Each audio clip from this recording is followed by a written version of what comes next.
Hello, I'm going to make an explanation of the English pronouns. It's going to be very simple. I'm going to talk in English, but in a very slow English, so you can understand every word I say. First of all, we're going to work with the personal pronouns. The personal pronouns are those in singular, I, you, he, she, it, and those in plural, we, you, and they. Now, we are going to see some examples. So now, here we have got, for example, a personal pronoun in subject. I live in Spain and he lives in France. So now, we are dealing with these pronouns I and he, the first person and the third person. If you pay attention, they are the subject of the sentence. They work as subject of a sentence. For example, here we have got two affirmative sentences. I live in Spain and he lives in France. We have got the pronouns. If the sentence weren't negative, then they would be I don't live and he doesn't live. So now pay attention, we have added before this s because it was the third person singular, and now we put this doesn't but we don't put the s. So now we are dealing with the present simple. So now this is the case we are working on. These are the personal pronouns on subject. So as you see, they work as the subject of the sentence. We would have here the subject, which is I, he. Then we would have the verb, which is in this case live, lives, and then the object in Spain and France. So this would be the first case in which we are working with personal pronoun subjects. But now we are going to consider the personal pronouns objects. So first of all, we are going to see which of them are. So we have got here the singular, me, you, him, her, it, and the plural, us, you, them. On this case, we are not working with them as subject of a sentence. They are the object. We are going to see an example here. For example, he told us not to tell anyone, but even so, I told her. I've got here two personal pronouns working as an object. So I would have here, he told us, I told her, él me dijo.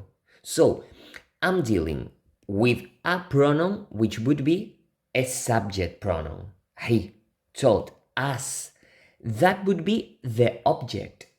On this case, we are dealing with an object. I'm not the one who does the action. We are not the one who do the action. We are the ones who receive the action. So that's the object. He told us. Pay attention. The subject pronoun always goes before the verb in an affirmative sentence. Subject pronoun. Then we have got the verb and then we have got the object pronoun here. He told us. So, if you pay attention to this would be the common position. And now we are going to continue with the possessive adjectives and pronouns. It's not very difficult. We've got here the possessive, and now we have got this possessive which work as adjectives, my, your, his, her, its, which is a singular, and the plural, our, your, they. They work as an adjective. So they will be located before the noun. Let's see it in an example. My flat. So that would be the possessive adjective. My flat. I put it just before the noun. The noun is flat and I put it before the noun. My flat. On this case, that would be a possessive adjective. But now I'm going to see a possessive pronouns, which is this other one. Yours, My flat isn't as big as yours. Mi piso no es tan grande como el tuyo. So, I use it. My flat, that's a possessive adjective and it goes before the noun.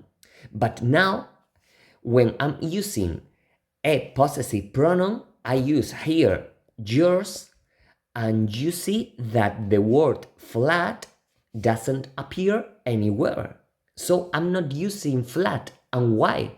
Because yours is a possessive pronoun, so it doesn't need the noun. So I don't have to use flat because I've got a pronoun, yours, so I don't need flat. But in the previous case, when I say my flat, I need to use the word flat because I'm only using, if I use my, I'm here using only an adjective, a possessive adjective, so I need a noun which they refer to, so I need flat. But in case in which I use the possessive pronoun, I don't need the noun. It's a pronoun, and the pronoun substitutes the noun. And now, that would be, for example, yours. In the case that I have seen, for example, imagine that I say instead of my flat, the flat is mine. I can say that. That would be those which work with pronouns. And the ones which work as adjectives, they are together with the noun. My car, your flat, my heart, your feelings, for example. So let's see another example, in case that's not so clear. Imagine that I want to say, I'm very romantic, and I want to say, my heart is hers. Mi corazón es de ella. So, here I've got a possessive adjective, my heart, and I've got a possessive pronoun, is hers. I put here heart because that's a possessive adjective. It needs the noun, but I don't need any. I don't need any noun here. I said is hers, instead of saying something like is her heart. That would be more or less the same. And now, let's continue. Now, let's work on the demonstrative pronouns. We have got the singular, this and that, and the plural, these and those. This and this, pay attention, the pronunciation is quite similar. This, these. And it implies that they are close. We are implying something which is close, cerca, and that, those, for something which is far, lejos. Let's see by an example. For example, that is my car, and it is parked over those trees. That's singular, that. Ese es mi coche, that. And it's parked over those trees. Y está aparcado sobre aquellos árboles. Over those, that, this plural. So I'm using here that for singular, those for plural. And on this case, this is implying that it is not close. Esto no está cerca. That is far. So I can say, for example, imagine that I want to say, this pencil is mine. Este lápiz es mío. And I'm using here, for example, a demonstrative and also a possessive pronoun. And now let's continue with the last one that we're going to see, the reflexive. Here, the reflexive, we've got myself, yourself, himself, herself, itself in the singular, and the plurals, ourselves, yourselves, themselves. And all of them are used when you want to emphasize who has done the action. So in this case, for example, imagine I made it myself. Don't blame yourselves for not helping me. For example, on this case, I say I made it myself, but I could say I made it. Yo lo hice. But I want to emphasize that I did it, I made it. So I put it myself because I want to emphasize that I was the person who did it. And now, no culpes por no ayudarme. Don't blame yourself for not helping me.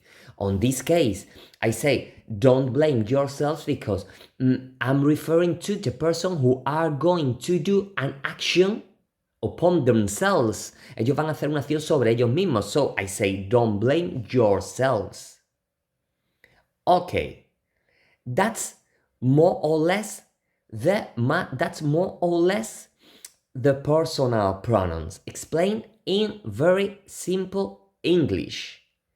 In the following video, I'm going to explain them in Spanish, in case you have not understood the explanation in English and you need a help in Spanish. So, let's go ahead.